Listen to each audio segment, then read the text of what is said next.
After the most recent chapter and looking to be the end of Hajime Kashimo, I've decided to go and recollect all of his events, and is Hajime Kashimo a fraud? So we start off with chapter 158, and this is the first introduction to Hajime Kashimo. We see him, he's done one of his electric attacks, and there is a huge hole through the person, and he's looking like that. He is Johnny Guy where he's looking through the person. We get to the point and he says something that was very interesting.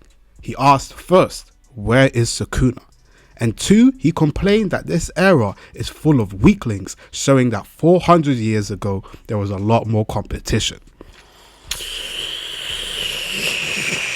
But after his first fight, because I think everybody can agree, when we first saw that introduction, we believe Kashimo was one of the rawest characters and arguably has one of the best introductions in JJK period. Not only does it speak volumes to how his character is, but it was just a great incentive to hype up for his eventual clash when we did get that moment against Hakari. But his next matchup actually goes against Panda, and at that moment of time, Panda's new form was hyped up, so we were expecting Panda to do something nice. But what happened? We saw one of the worst case of animal abuse in which Kashimo completely violated Panda. On multiple occasions, we see him punch him in the chest, send my man flying. He hits him with his staff, and the guy is complaining about the electrocution. But more than just that, we saw Panda use his unblockable drumming beat, and my man told him, not bad, but it seems that you're too ordinary. And after that quote, that made the stocks, for me personally, of Hajime Kashimo to be at its peak. And then when I thought it was all done, we see the moment where he uses his lightning discharge. With him separating charges, he can then transfer them onto the opponent, and it works just like a domain, and we see one of the rawest panels. Without the need of a domain expansion, like a bolt of lightning running through the atmosphere, we see him on top of the potential, at the time we thought dead Panda. Where is Sukuna? So not only did this hype up for his eventual showcase against Sukuna, but he came in looking like one of the rawest characters, and it was really a point where I think the whole community loved Kashimo so much. We then get the introduction to obviously him and Panda, and they're having dialogues in regard to what he wants to do. He wants to keep Panda alive because he wants to find the location of Sukuna. With Panda's initial reaction, we see that Panda is aware, so he tries to press him and get him to get answer. And this is where we get Panda being one of the realest characters in the series, where he says that Panda's lips are shut, and he doesn't even tell, even in the moment of what was looked to be a near-death situation. And then the GOAT comes. Hakari Kinji jumping down, asking Panda, have you lost some weight? And leads to one of the best 1v1s in the series in Hajime Kashimo versus Hakari Kinji. Now, of course, to my Hakari mans, we know what happened to this guy, and he ended up losing to one of the realest characters in the series. But it wasn't a lost cause to suggest that Hajime was not becoming one of the fan favorites in the series. Throughout that continuous week back to back, talking to people, who would win? It was one of the biggest 50-50 splits bar Gojo Sukuna, where the community generally didn't know who was going to win. So both characters were raw, both characters were hype, both characters were giving us so many things that a lot of the community ended up loving both of them. In specific, Kashimo showed some of the craziest feats. He had some of the lightning attacks, his ability when Hakari went into base where he was completely overpowering him, and in the moments where he would target multiple times to try kill this immortal being. And then he dropped one of the best lines that a lot of people hype. At the time, Hajime had finally realized how Hakari's domain expansion works. If he had just gone through the 4 minutes 11 seconds and timed his attacks with his lightning strike, he would be able to kill Hakari before he's immortal, before he can then retry to get jackpot again. But what did Kashimo say? He said, this is how small fries think. And he said, turn up the volume, this is a funeral for the living. Not only was it raw, not only was it crazy, not only was everybody hype, but it speaks perfectly to the mindset of who Kashimo was. So at this moment in time, even after the whole clash, he sent lightning bolts to his head, he sent lightning bolts to his stomach, he used all of his curse energy to explode him, to try and use the steam to use an explosion to try and kill Hakari so he couldn't use his hand sights. And even though the GOAT Hakari managed to one up every single time, none of us lost any stocks in Kashimo because he dropped a 10 out of 10 performance where both fighters gave us one of the most interesting clashes, where I think personally in the community perspective, both people were just excited to see who would end up winning. So Kashimo at that moment of time, stocks were through the roof, and Hakari comes in and says, let's make a deal. If you stay with us and he recruits him to our team, I'll let you fight Sukuna. And this is where the biggest hype comes from. He says, I'm saving my technique because it's a one-time use and I want to use it against Sukuna. So now this is where the theories come in. The Kirins, the Kashimo will break Jujutsu Kaisen. I wonder who said that. But currently his win-loss ratio is 1 win against Panda, some wins against some bums we haven't seen, but he's lost to Hakari, and now we're going to match up against Sukuna. Now I want to go and re-emphasize one of the most interesting things that Kashimo said. This era is full of small fries. Now we get to the moment that we've all been waiting for, and it's the Sukuna versus Kashimo clash.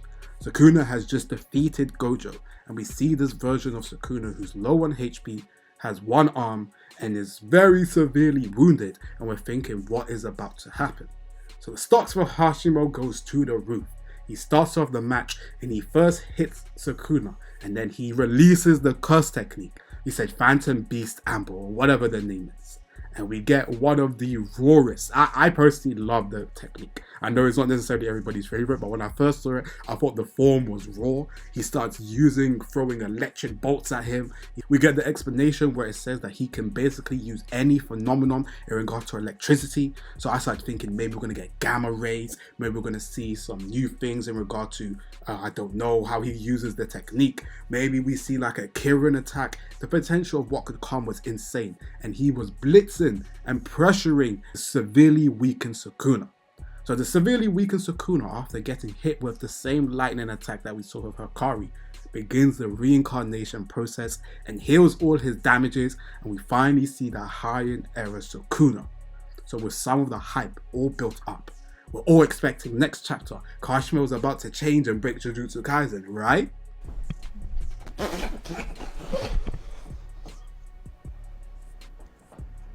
So no,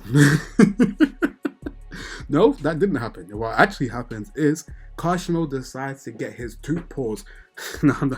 Kashimo decides to take a book from Yorozu and decides to glaze Sukuna. He says, wow, this guy's perfect. He starts fighting him. He says, this guy's amazing. He starts realizing he is maybe the farmer that they were talking about. And he's a little bit out of his depth. He starts fighting Sukuna. Sukuna is blitzing him. He tries to time attacks against Sukuna. Sukuna is holding him in place while boxing him with his other arms. And then we see that there's mantle attack. And what does Sukuna do? He says dodge.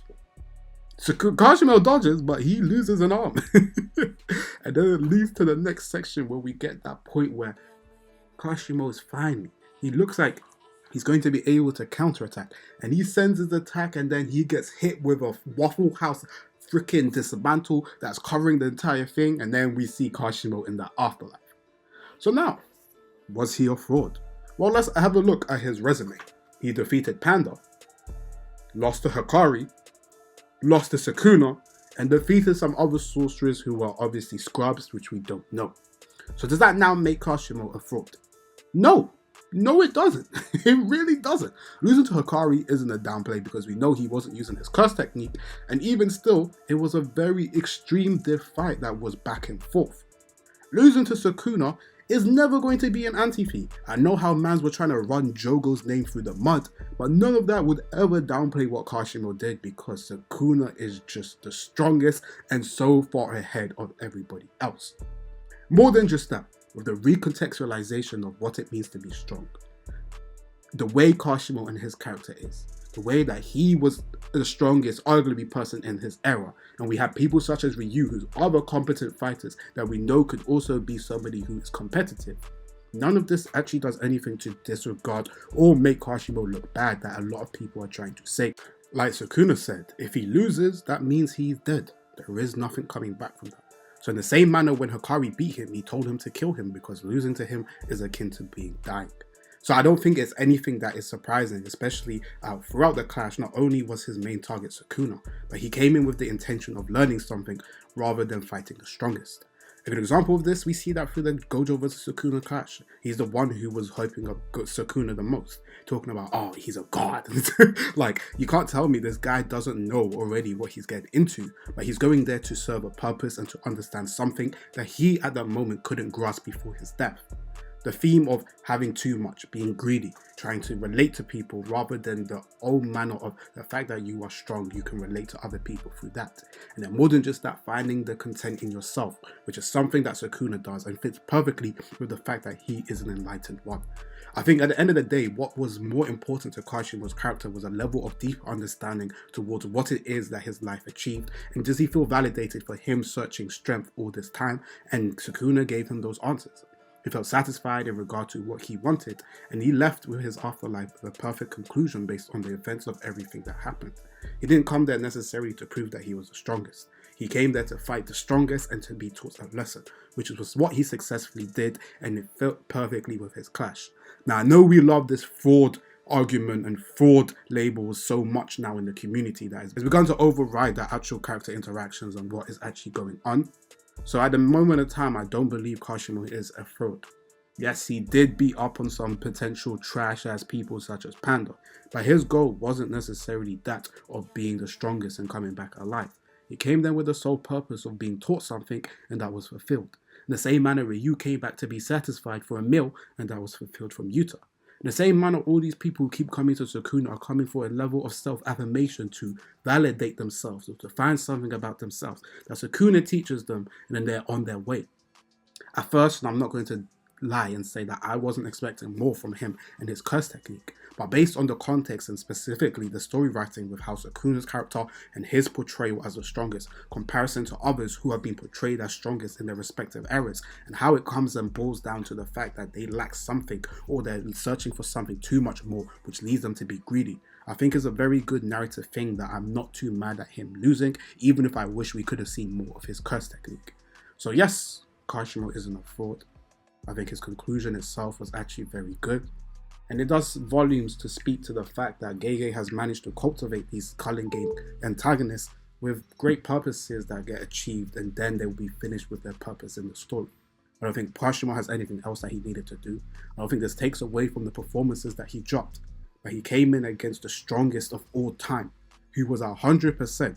So him to get bullied, I guess, without our own personal expectations is not too much of a surprise, nor do I think it takes away anything from him as a character. But that's just my personal opinion. What do you guys think? Were you disappointed with Kashimo? Do you think he's a fraud? And let me know down below. I do think one thing specifically is that some people end up overestimating some characters. A lot of me myself expecting him to be top 3, yada yada yada. There was a weird group of people thinking he's going to be challenging Gojo, which I'm very happy that Gege shut that down. His place was never to challenge Gojo as the second strongest, because the whole point of that clash was to prove that Gojo is the only person who could fight against Sukuna to that level. So Kashimo being able to do what he did, even if we expected it, and someone like me who expected it to be a Might Guy type treatment, it makes sense based on the power scaling that Gege likes to do and keep it very consistent, while making sure that obviously he can fulfill his purpose in the story.